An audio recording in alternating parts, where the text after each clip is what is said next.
You know what? Going to the in-game replay could be really powerful here, but then you can't go forward and backwards and stuff.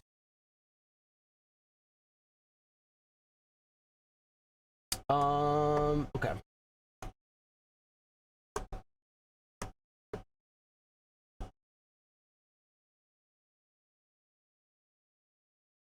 So let's talk about, we could talk about a bunch of things here. One of them is positioning. I just wanna be the one you love. Man, I wish the replay system was better so we could just do this in game. The replay system is pretty bad. Yeah, absolutely, Call Me. You came to the right place. People are learning so much here already, and we definitely got your back. Actually, we're just about to do a little bit of analysis, and it will definitely help you in your play.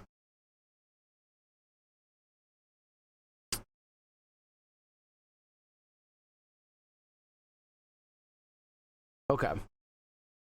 The screen should be fine. Okay. So we could talk about like this board already and like how we're spacing and things like that, right? So what we have is the enemy is running Crawler Phoenix Opener, right? Crawler Phoenix Opener? Yeah, Crawler Phoenix Opening. And we can talk a little bit about positioning. So what happens here is we decided to tech into Mustang. Why? Right? We started with Arclight Phoenix. Now, pound for pound, Arclight Phoenix should beat them, right? Pound for pound. Because Arclights are very good against clearing crawlers, and the Phoenixes should be able to clean up their Phoenixes. But what happens here is they end up having early game potential, or the early game advantage. Why? Because these Arclights are not going to be able to keep up with these crawlers, and these crawlers will end up running them down.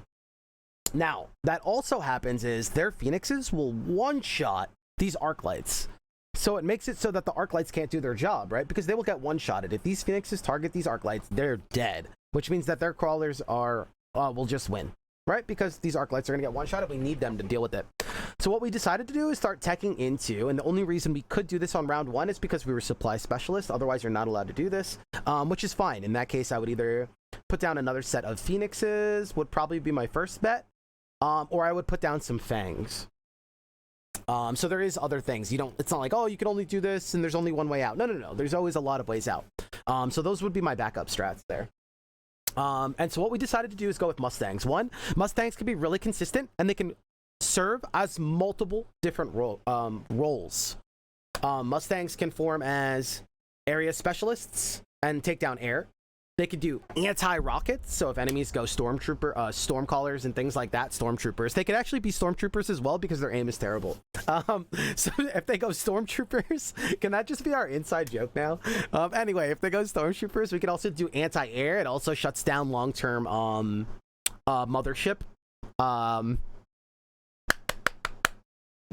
builds. Holy hell.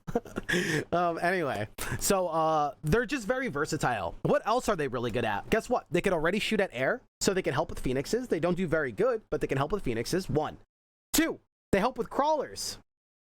Right? 2, they help with crawlers.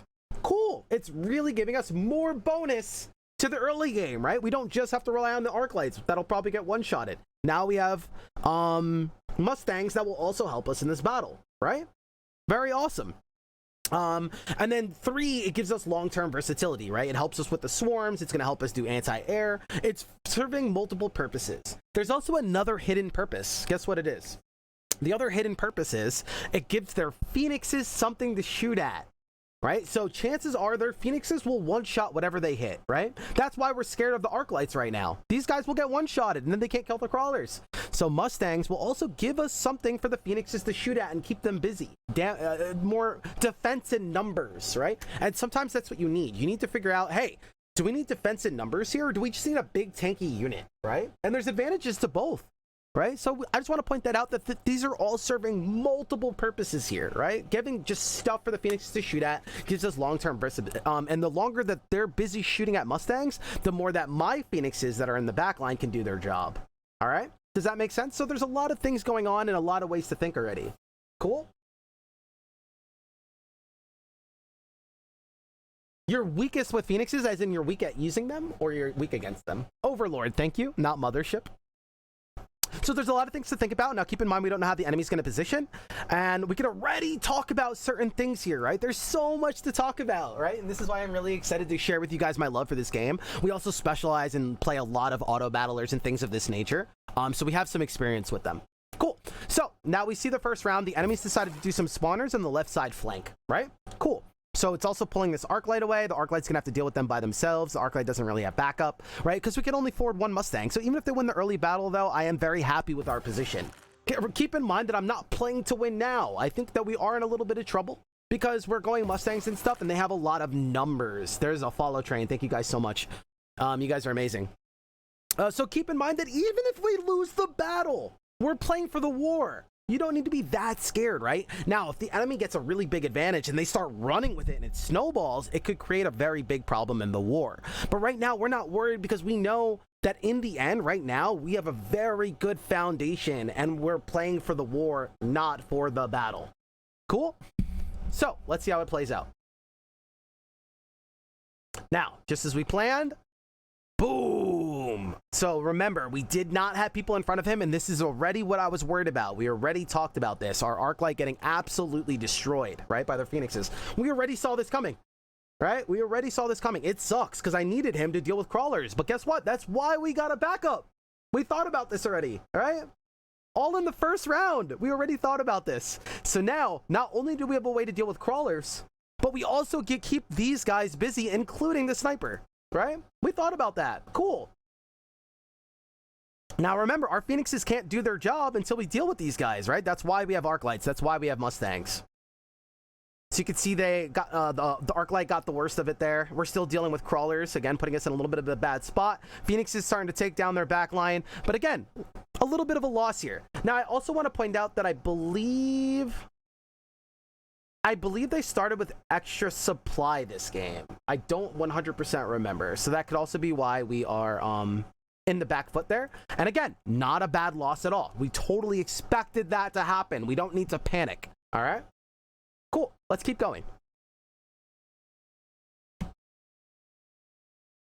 So here with all these choices, I don't really like any of them.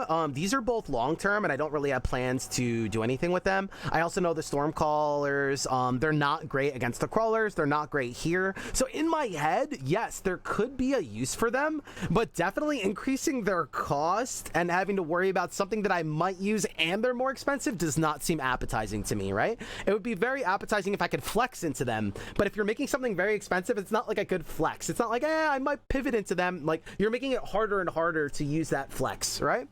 But what I mean by flex is like pivoting into it, right? Being flexible. That's what I mean. Not like I'm flexing on them, okay? Just for the people in the back that don't understand the terminology. Cool. So let's keep going. So the only thing I would really take here, I would probably take money, anti-interference module if I have any like kind of shenanigans. I don't usually play around it. And mass-produced wasps can be very, very powerful as well. Keep going. Bop, bop, bop. And it looks like we'd go mass-produced wasps. Awesome. All right. So we had a little bit of a bad loss there, but we knew it was coming. Our Arc Light got annihilated in the center. And guess what? We just throw down more Mustangs, right? Because remember, it's doing so much for us. It's going to clear their crawlers. It's going to help with the Phoenixes. It's going to give the Phoenixes something to shoot at. And it's just more numbers. And we can always tech off of them and do a lot of different things with them. Also notice that I'm putting them in our flanks, right? And this is something worth talking about. Putting them in our flanks also helps with long-term flankage. Some people don't think like that. So they're doing multiple purposes. Not only is it helping us with the front line and giving us more bolster in the front line, but we're also covering our flank. So if they go crawlers, Mustangs are good against them. If they flank us with wasps, because remember, mass-produced wasps is one of the drafts, and the enemies get the same drafts. So if they go, wasps are good here, let's hit them with a flank. Guess what? We have some bolster there already to kind of help and mitigate that, right? We have that idea there. Cool. So we're doing multiple things there, multiple things. Little front rocket there. Again, notice their positioning as well. We could definitely take advantage of this. They're very much coming into like a ball here. And now look, all of a sudden, look at the difference, right? Cool. We stayed cool. We kept going with our idea. We didn't panic. We didn't do anything crazy. We said, hey, they're gonna have the numbers here, right? And now look at the difference, right? It didn't matter about the battle. It mattered about the war, right? So we just kept doing our thing. We didn't do anything crazy there. Didn't do anything crazy. Neither did they. They ended up putting down an Arclight here, tier 2. So they invested a lot of money in that. But guess what? Arclight doesn't help. It doesn't help against our Phoenixes or anything like that. All right. These choices I don't really like. I end up going movement module because that has the most flexible opportunities later in the game. And I believe we don't really end up using it in this battle. The movement module does a really good job later if I want to flex in Rhino or flex in a powerful unit to prove a threat and then just move it. What does the 2 under your picture mean? I have 2 powers so far. That means I have 2 powers. So we have cheap wasps, and then our starting power. That is the thing when you get into a game. That's the first thing you want to look at is what person the opponent's playing. Right now, the game doesn't do a good job. There's no intro splash screen. It's not like so-and-so commander versus this commander, right? It doesn't tell you. It doesn't do a good job at that. You have to go up there and hover over that to see what the opponent is playing. Cool. Also, after every draft, you can look at it to see what they picked. So yeah, good question. Yeah, if you guys have questions, there's probably a lot of people with those questions, so don't be shy. Cool. So remember, we do have mass-produced wasps, so we decided to throw wasps down here. Now, you might ask, STU, like, what are you doing with the wasps here? What's the idea? The wasps aren't going to be big damage, right? They're very much fodder. But guess what they're not good against, right? Remember, they have Phoenixes and a sniper. Anytime we can get those Phoenixes to shoot at fodder and that sniper to shoot at fodder, it means that everybody else gets to do their job more effectively, right? They don't do a very good job dealing with air right now as well.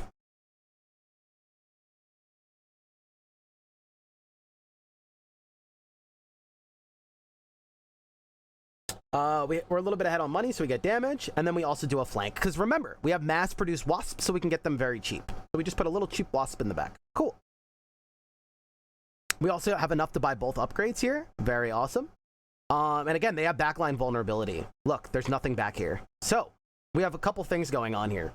One, we spotted a vulnerability, and again, it doesn't really matter about this battle, right? If the flank works, cool, we won the battle. But what is it doing? The opponent now has to cater to that. They now have to deal with that. They might have to tech in a way. They don't have Mustangs down, right? So they might have to tech into Mustangs and deal with that, right? And then they'll have backline Mustangs that are not going to help the front line, right?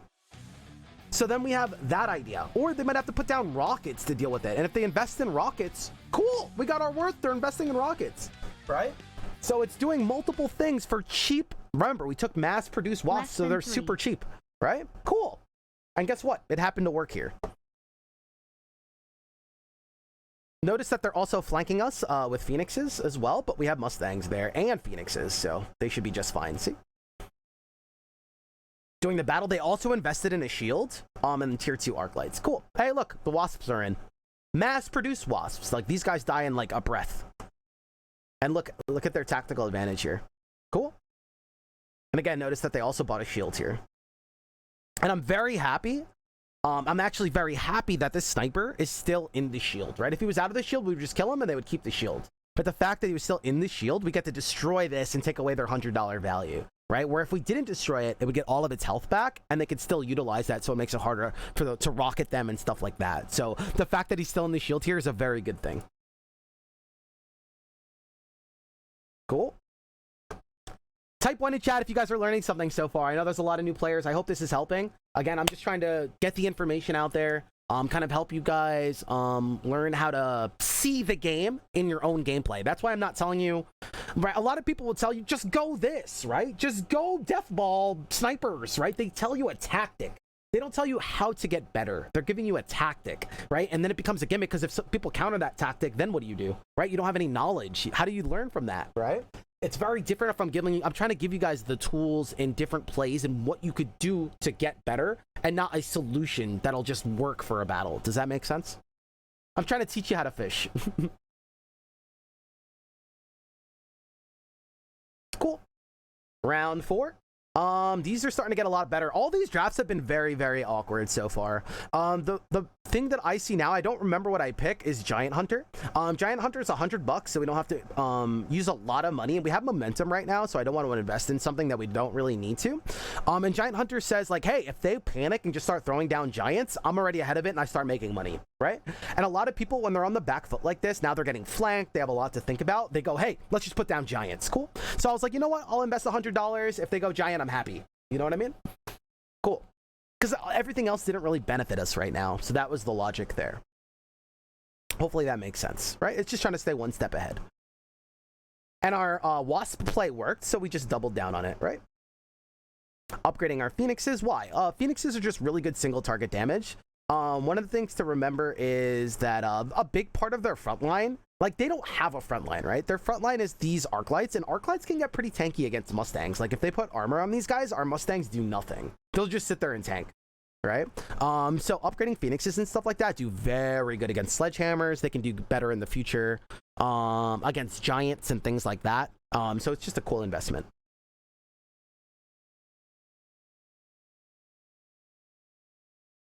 Also, I want to point out that if we do need to start taking some rounds, we could just put a bunch of rockets here and things like that, because their whole army is here, right? Their whole army is here.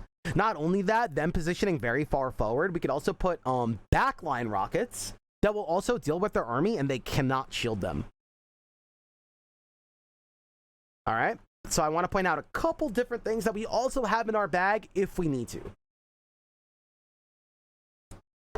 And that's just a penalty of them playing all together very frontline like that. Yes, they rush you down, but they also have a lot of vulnerabilities.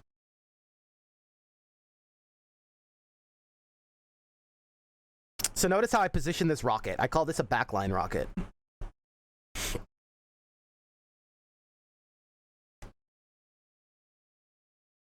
All right, all right. Put some defensive shields just so we don't get, like, have to deal with any, like, nuke or anything like that. Just long term, I don't expect it to do anything this fight. I just want it to be there for later. Can your abilities hurt your units? Rockets and stuff won't, but, like, your other special abilities absolutely can hurt your units. Yes. And notice that the wasps are still doing their job. They did not do anything to them.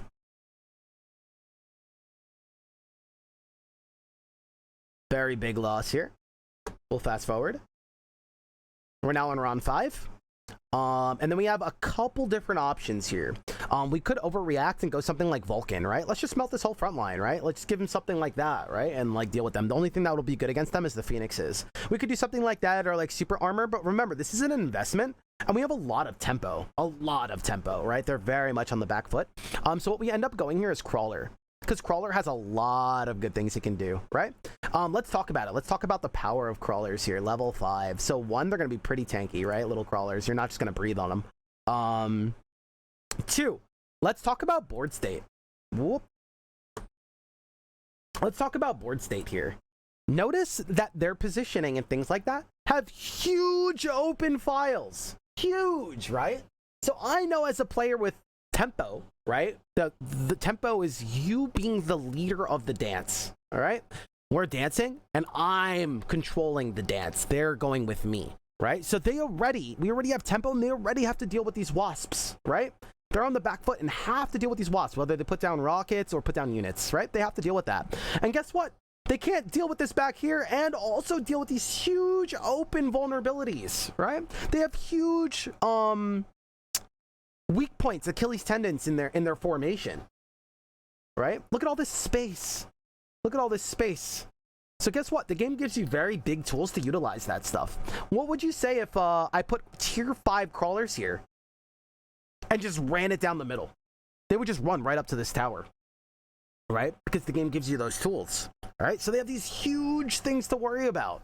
Crawlers can be extremely powerful. Guess what? It also gives the Phoenixes something to shoot at. And guess what? The only thing on this board that's good at the crawlers is these 2 arc lights.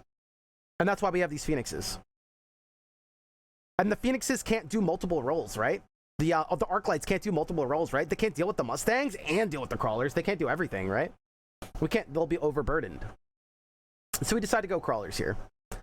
Really with the idea of getting value out of them now, but then also long-term value if we want to just run into this open space.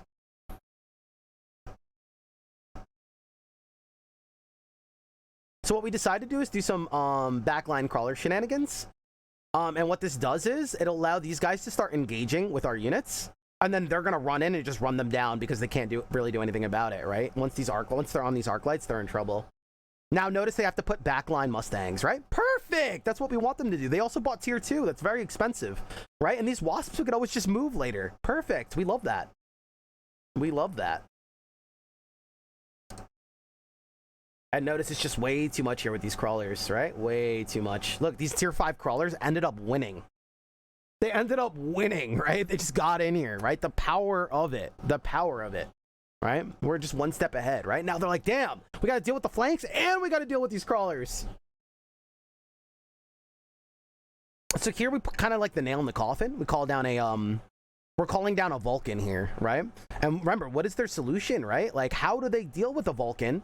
If like their phoenixes and their snipers should deal with it, but they're busy dealing with masses, right? How are they going to get through Mustangs and crawlers when they have too many things to shoot at? How are they going to shoot at and do their job, right? So everyone's like, oh, snipers, phoenixes, this and that. But if they have too many things to shoot at, it doesn't matter. Because remember, you're not dealing with a tanky unit, right? If we give them a tanky unit, they actually do very well. So in this one, we have to go with the assumption that they're going to one-shot everything. Cool, let's just give them a lot of things to one-shot. Right? That's the idea there. Let's just give them a lot of things to one-shot. They don't have anything to clear it yet, right? They don't have sledgehammers. They don't have anything here. So we're trying to take tactical advantage that way. So here we're kind of like playing with our food. We're feeling pretty dominant, right? We're not doing anything crazy yet. We're not calling down giants or doing any crazy play. We're kind of just playing around our opponent here with tempo. So here we're trying to put the nail in the coffin. We do 1 forward rocket, 2 backline rockets, as I taught you guys. So these, they can't block. Just gives us some defensive maneuverability.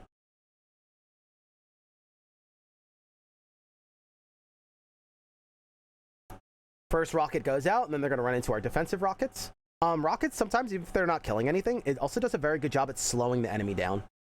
So they put an arc light back here. Notice how they're still catering to our problems, right? That means they can't bolster to the front. Notice that they couldn't even afford shields and stuff here anymore, right? All good things. And now by this point, we're just cleaning up.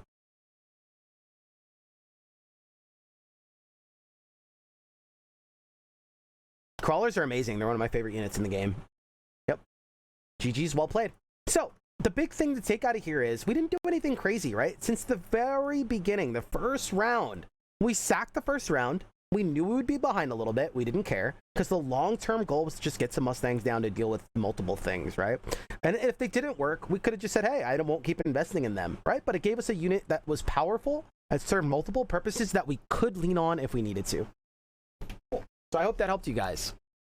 So again, even though the game's down, we're all getting better, right? Let's go.